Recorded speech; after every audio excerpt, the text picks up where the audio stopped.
everyone. Tomorrow's the big day. I'm going to have surgery number 2 out of 3.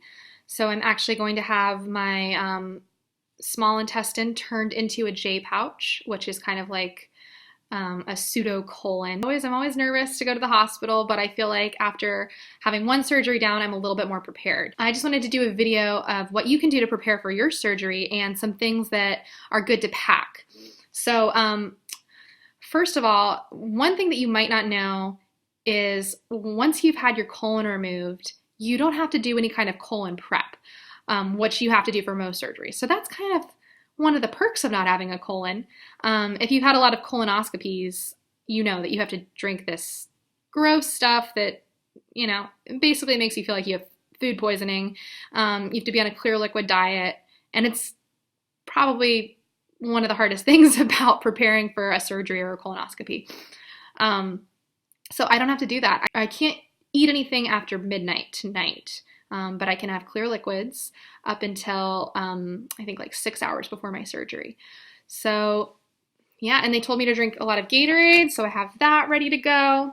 I can't drink green Gatorade anymore because I've used that too many times with my colon prep mix, and now it just makes me physically ill if I even look at green Gatorade. So if you're going in for surgery number 1 to remove your colon, you're probably gonna have to do that prep. I'm sorry, I can't give you any advice except just get through it and know that you will never have to do it again. The other thing that I have to do to prepare is they'll give you this body wash that basically smells like hydrogen peroxide or bleach. I think it just is to make sure that your body is totally clean. There's no bacteria or anything, no pathogens, which is really important if they're going to cut into your skin, if you think about it. You can't have any hair product. You don't want to wash your face. You don't want to wash your private areas with this stuff. It's like bleach, basically. And then the other thing they told me is you can't have any nail polish. So I guess that's because they put some stuff on your fingers, and if you stop breathing, they can tell by the color of your fingernail. Here are some things that I have just found to be really helpful to pack.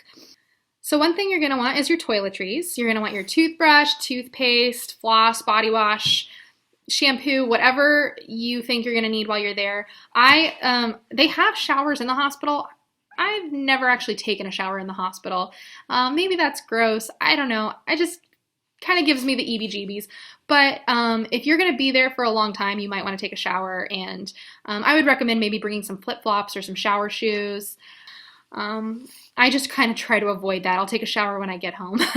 And they do give you those wipes that you can use while you're in the hospital that are kind of like, they're just body cleaning wipes.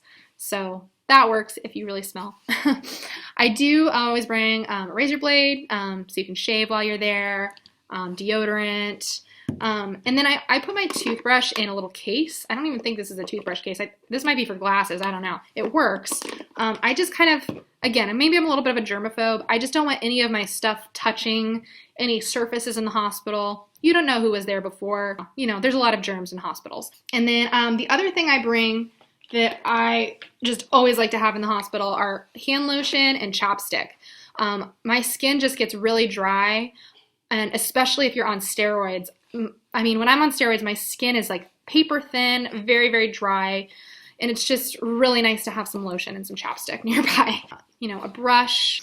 I also have some hair ties and a headband. I get really hot when I'm in there. I just like to have my hair up out of my face. And then if you have any extra things, like I have a night guard, if you have contacts or contact solution or glasses, I don't wear those, but obviously you'll want to bring those if you have them. So some very important things that you definitely don't want to forget are your photo ID, which I have in my wallet here, your cell phone. People are probably going to be calling you and texting you, making sure you're okay. You definitely want to have a cell phone that's charged, so bring a charger. That's another thing.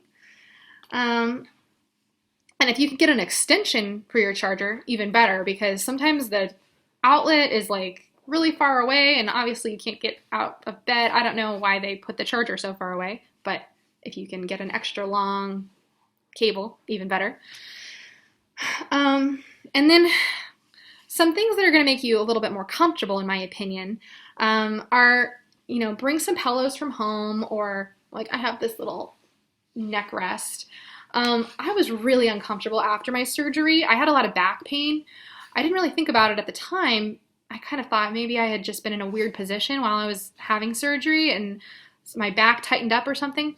But if you're having laparoscopic surgery to have your colon removed, those cameras actually are going all the way around to your back. So, don't think about it too much, but you might have some back pain, and that's something that I wasn't expecting. So it's really nice to just have some extra pillows for support and just maybe have some throwaway cheap pillowcases or, things that you don't mind getting dirty. The other thing that I highly, highly recommend is that you bring an eye mask and some earbuds or even headphones. I know on Amazon I've kind of had my eye on this one that's like a sleeping mask that you can wear that has the Bluetooth speakers. Hospitals are noisy and there are lights going on and off all night long. I mean, they're going to probably be taking your vitals every couple hours. And especially if you have a roommate, it's going to be hard to get a good night's sleep. I have a lot of hospital horror stories about roommates that have kept me up all night talking about how the nurses were trying to kill them, and another that actually came over to my bed and woke me up and thought that I was an intruder in her home. And, just keep in mind, sometimes people aren't in their right minds in the hospital, so just be aware of that. The other thing you can do to keep yourself more comfortable is bring a robe from home and maybe a nightgown. They're going to obviously provide you a hospital nightgown, but if you just want to feel more like a human, they'll let you bring your stuff from home. That's kind of nice. You can also bring slippers or socks. Again, the socks they have in the hospital are actually really comfortable, but it's nice to have your own slippers. So just even a cheap pair that you, again, don't mind something happening to, bring that. I wouldn't bring anything that has like a waistband though, because if you're having an incision, it's going to be like a C-section kind of incision, at least what I'm doing. So I've just been told you really don't want anything kind of rubbing that area or touching that area. So I think nightgowns are probably the way to go. And if you're a guy, just some loose fitting pants and, just try to get it as loose as possible, not a really tight waistband. Some books. I'm bringing like 3. I probably won't read any of them. Last time I think I just watched a lot of Scrubs. But it's nice to have something to pass the time. And I guess it kind of depends on how much pain medication you're on. If you're on a lot of pain medication, you just might not be up for reading. But I like to be optimistic. Something that I really appreciated having before my first surgery was Ostomy Underwear. Yes, that is a real thing. So Ostomy Underwear are basically these high-waisted underwear. They kind of look like granny panties, but they're so comfortable, especially if you've just had, an ostomy bag, because they have this little pocket in the front and it just holds everything up. It just gives you a lot of support. And one thing that, you might not think about is right after you've had surgery, this bag, it's just like a weight right on your abdomen. And it can be really uncomfortable right after having surgery. Your abdomen is already sore, and now you have this bag that's just kind of like weighing you down. So these are so nice. I was so glad that somebody gave me this tip before I had surgery. So I bought about 3 pairs of them, and I just loved them so much. I didn't even wear anything else. I just kept washing the same 3 pairs of underwear. So then I eventually did buy a bunch more, and I'm bringing all of them to the hospital because they're just so nice. Really nice to have right after surgery. And Ostomy Secrets, the company that makes the ostomy underwear, they also make products for men, and they also make little wraps that you can use for exercise, and they make like sexy ostomy underwear. I know that sounds like kind of an oxymoron, but if you're wanting something that's a little like cuter and lacier, they have those things too. And Ostomy Secrets is not paying me to make this video, by the way. But make sure that you have comfortable clothes to come home in.